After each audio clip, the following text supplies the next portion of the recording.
Is the moon landing cancelled? Starship Flight 4 work continues, the tiles are back. Massive changes at the tank farm, why are there so many sparks? Artemis III's plan changed, Starliner rolls out for launch, Relativity increases its tempo. My name is Felix, welcome to What About It, let's dive right in. Starship updates. Another week, another portion of Starship news. This one is packed to the brim with SpaceX content, so buckle up and let's explore. The excitement for Flight 4 is really ramping up. It's incredible to think that if all goes as planned, we might witness another Starship clearing the launch tower in less than a month. Assuming, of course, that our vehicles will be ready in time. The next duo of prototypes destined for the skies are Booster 11 and Ship 29. Elon Musk mentioned that the Super Heavy booster used for this mission would attempt a landing on a virtual tower, gearing up for a Mechazilla catch during Flight 5. The landing on the virtual tower with the booster works, then we will actually try with Flight 5 to come back and land on the tower. Yeah. So the booster will think it is landing on tower chopsticks where there are none, in the middle of the ocean. These Super Heavy boosters aren't the smartest, you know? Meanwhile, the upper stage, Ship 29, is expected to survive re-entry and make a hard landing, likely in the Indian Ocean. Also not that smart, but it's needed as a next step. To achieve this, Ship 29 has been undergoing extensive modifications, replacing hundreds of heat shield tiles. Latest photos from John reveal that this process is picking up steam. Interestingly, although these tiles were initially mounted with clips, they are now being adhered with glue or a combination of both, clips and glue. Looking closely, you may notice the blue adhesive oozing from beneath one of the tiles. A lot is being applied, more than before. Additionally, tiles have been reinstalled in the stripe near the payload bay, which had been previously entirely stripped. It will be fascinating to see whether this prototype can withstand re-entry and, if successful, whether similar changes will be applied to future ships. Rapid reusability down, survivability up? What do you think? Will Ship 29 make it back in one piece? Place your bets in the comments. As for the launch in May, if we follow the timeline from Flight 3, both prototypes would need to be on the pad 11 days before liftoff. This rules out the first week of next month as a potential flight date, which honestly was never a realistic date. I think our chances of seeing a liftoff are much higher in the second half of May. Yes! The good news is that nearly all the testing of the Starship itself is complete. All that remains is to conduct a wet dress rehearsal where the vehicle will be fully fueled. After that, we should be ready to go. That is, assuming that the regulatory side of things will go just as smoothly. We're still waiting on the results of the investigation overseen by the FAA, which appears to be underway still. SpaceX can only receive the launch license once this investigation is concluded. Again, SpaceX is leading this investigation, not the FAA, they just approve it in the end. In the past, these licenses were issued just days before liftoff, and I suspect the timing will be similar this time around. So when I repeatedly say that a launch is close and there still is no license, please remember this. The license always arrives just days before the launch. Even with a license in hand though, Starship can't go far without a functional launch site, which has been the main focus of the workers since literally hours after the liftoff. Significant efforts have been directed to the orbital launch mount. At the base, welders have been busy repairing cracks caused by the immense force of the 33 Raptor engines. Moving up to the deck, the booster quick disconnect hood was removed again. This was previously done shortly after the launch when they replaced the main liquid oxygen hose. Although both propellant lines worked during Booster 11's static fire, the main liquid methane hose has now also been removed. It's unclear why this was necessary, perhaps sometimes it is better to be safe than sorry. They don't have time to deal with this during the launch window. It will also be interesting to see if the new protective door will prevent the hoses from being ripped apart during liftoff. If it does, that would be yet another item we can remove from the post-launch refurbishment checklist, which would save a lot of time. In the past couple of weeks, we've also witnessed the replacement of some significant parts. The orbital launch deck is equipped with 20 specialized arms. When Mechazilla lifts the Super Heavy, it is gently placed on top of these arms, supporting the entire weight of the fully fueled rocket. And each arm is equipped with a hold-down clamp, which, as the name implies, secures the booster in place during tests like a 33-engine static fire. They prevent the rocket from moving and from, well, doing what it likes doing most, going up with Raptors blazing. What's fascinating about these arms is that they retract and hide behind a protective shield once the engines are ignited and the stack no longer rests on them. Now, each arm has a special part that limits how far it can open. It's a seemingly simple piece of hardware, yet incredibly important. After supporting so many vehicles, it was finally time to replace them, and our photographer John managed to capture these on the ground. With these new parts in place, the arms can support several more future launches. It's also worth mentioning that I was able to explain how all this works thanks to Ryan Hansen's incredibly detailed animations. I highly recommend checking out his profile on X, where you'll find tons of additional information. A link is in every video description. Congratulations, Ryan, for winning a Gateway Community Award. Moving up the tower, we recently saw the replacement of the actuator in the left chopstick, followed by tests to confirm that the repair was successful. What recently gets surprisingly little attention is the ship quick disconnect arm. After the second flight, the QD was a hive of activity, constantly occupied by workers who were busy welding, cutting, and adding new parts. The entire structure was engulfed in scaffolding, which remained in place until just days before the launch. This could suggest two things. Either this phase is still in the plans, but engineers have more important things to do, or the recent upgrades have transformed the ship QD into a truly rapidly reusable piece of hardware. I am hoping for the latter, but only time will tell. Yet launching starships involves more than just the tower. You also need a source for the propellant, which brings us to the tank farm. Here we have what our photographer likes to call a torch party. After spotting suspicious red lines on two of the tanks at the vertical farm, it seemed inevitable that they would soon be decommissioned. The rightmost GSE shell was the first to meet the torch. I watched this with the community on our new 24/7 livestream. On April 19th, it was cut into a peculiar shape, then removed and scrapped right at the launch site. The unusual shape likely helped balance the piece for safe removal. SpaceX added all the bracing on one side of the shell to make it more stable. This shifted the center of weight of the entire thing, so they cut an L in to even that out for the lift. Beneath it is the tank itself, originally intended for methane storage. However, it failed to meet government safety standards and was repurposed as a water tank. Methane storage has since been relocated to the bullet tanks right next to the vertical farm. Once the tank is removed, the focus will shift to the one to the left, which stored liquid nitrogen. In contrast to the water tank, the shell had an important purpose here. While the tank measures the same 9 meters or 29 feet in diameter as the Starship, the shell is 12 meters or 39 feet across, creating a space between the two. This gap was filled with perlite, which served as an insulation and slowed down the boil-off rate of the cryogenic nitrogen. It's a critical metric for a cryogenic tank. Once these tanks are removed, there will be more space at the launch site for vaporizers already waiting for installation. This marks a significant step in transitioning the tank farm entirely to the horizontal bullet tanks. 4 tanks will remain, 3 for liquid oxygen and 1 for nitrogen. The nitrogen tank will likely be removed soon, while the liquid oxygen tanks might stay until after the 4th flight, as connecting this part of the tank farm involves many more pipes. And finally, for once, the upgrades done to Starbase won't make it harder to spot things. Quite the opposite, actually. Without the tanks, we'll have an entirely different perspective at the launch table. Now, before we discuss the progress regarding the second orbital launch and integration tower, or short OLID, here is a word from our sponsor. Buckle up, it's the law. Thanks, Felix. Now, picture yourself driving to see a Starship launch, only to be hit by a distracted driver taking photos.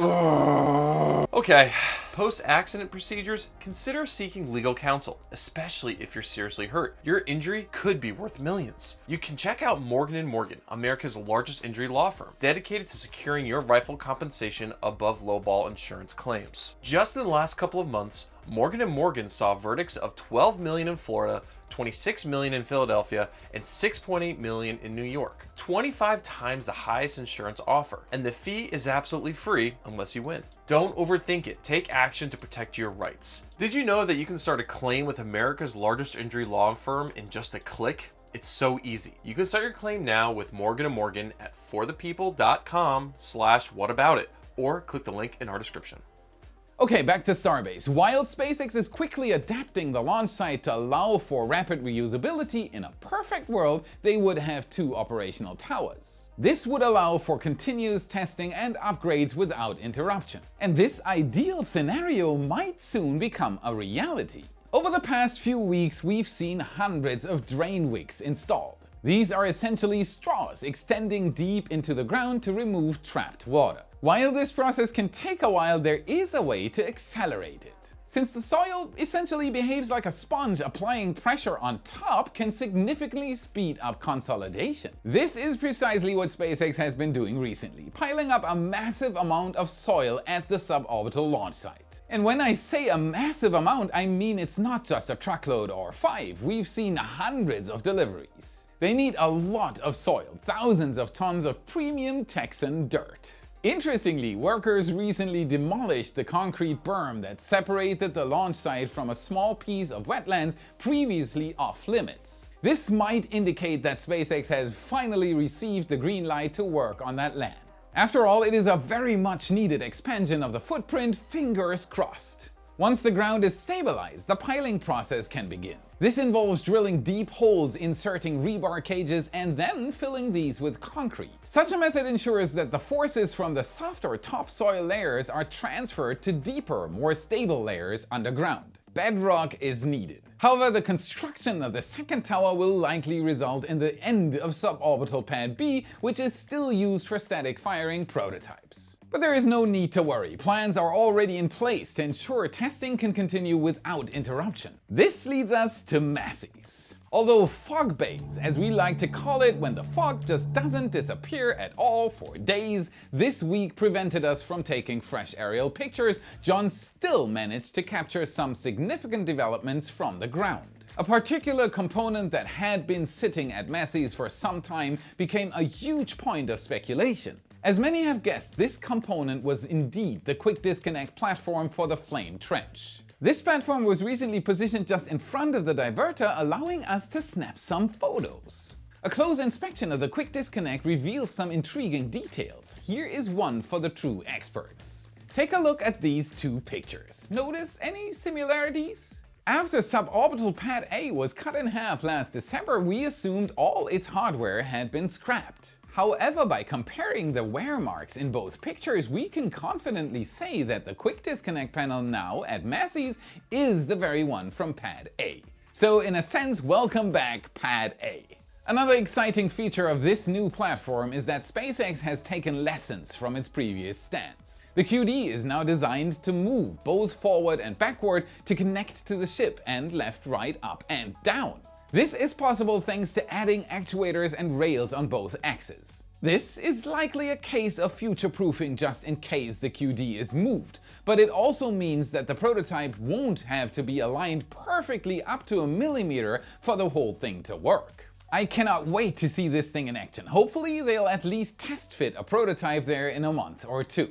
Now, as you've probably noticed, we've used a ton of aerial shots in this video, all possible thanks to Redline helicopter tours. Did you know that you can take a helicopter ride over Starbase and get the same views as in our videos? Visit redlineheli.com/Felix to book your helicopter ride over Starbase with $25 off. Give it a try, you'll love it. And before we move on, I have a huge announcement. On April 19th, we've launched one of our most ambitious projects yet, Wildlife. Over the past few months, our team has been hard at work installing cameras at Starbase and acquiring access to one at Port Canaveral to capture the incredible progress happening there. You may have seen snippets from these cameras before, but now we're taking it to the next level.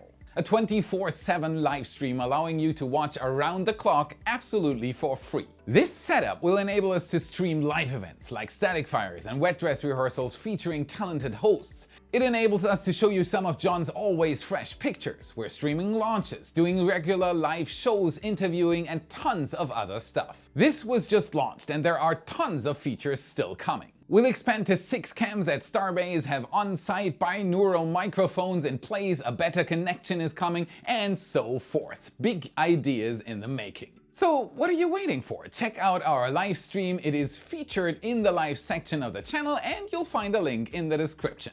A huge thank you to everyone who has supported us over the years, especially our Patreon supporters, without whom projects like this wouldn't be possible. You truly rock. Okay, back to Starship. Recently there have been some intriguing updates regarding the Artemis program, of which Starship is a crucial part. First, NASA has confirmed that SpaceX and Blue Origin have begun work on cargo versions of their human landing system vehicles. Artemis's goal isn't just to return to the moon, it is to stay there. For that, massive amounts of cargo are needed. Things like habitats, rovers, and solar panels, all of which must make their way to the Silver Globe. As such, NASA has tasked these companies with developing cargo vehicles capable of delivering 12 to 15 metric tons to the lunar surface. However, these landers are part of a long-term strategy and aren't expected to be in use until at least the Artemis II mission, which is still at least 6 but probably more years away. Additionally, there's been some very interesting unofficial news regarding the Artemis III mission. According to Ars Technica, NASA is considering a significant change in the mission's profile. Originally, Artemis III was intended to mark the first moon landing since December 1972, involving a docking at the Gateway Station with the launch date estimated to be at the end of 2024. Then the launch was pushed to 2025 and NASA dropped the Gateway docking in favor of a rendezvous between Starship and Orion. But then, as many of you know, NASA officially delayed the mission until the end of 2026, which still is optimistic at best. Now they're considering scaling down the mission scope even further. A major roadblock for Artemis is the development of the EVA suits by Axiom Space and, unfortunately, the Starship itself. To be fair, the contracts for the lander were approved in 2021 and progress was immediately halted due to Blue Origin's lawsuit. This left SpaceX with just 4 years to design, build, and test out the most complex lunar lander in humanity's history. No wonder they can't make it. As a result, NASA is considering adopting a mission profile similar to that of Apollo 9. This would involve launching Starship and Orion into Earth's orbit, where they would dock, allowing crew transfers between the two vessels before safely returning to Earth. While significantly less impressive than a lunar landing, such a mission would be way more realistic. It would also help mitigate potential issues encountered when docking in the moon's orbit. For now, this remains purely speculative, and NASA hasn't officially announced any intentions to scale down the mission. What do you think? Would a light version of Artemis III make sense, or should NASA aim directly for a full-scale lunar mission? Please let me know your thoughts in the comments. Now let's shift gears from Starship to something different. After years of challenges, NASA's Commercial Crew program is finally set to welcome a second provider capable of transporting astronauts to the International Space Station. Everybody welcome Starliner. No, I mean really, it seems to be happening now.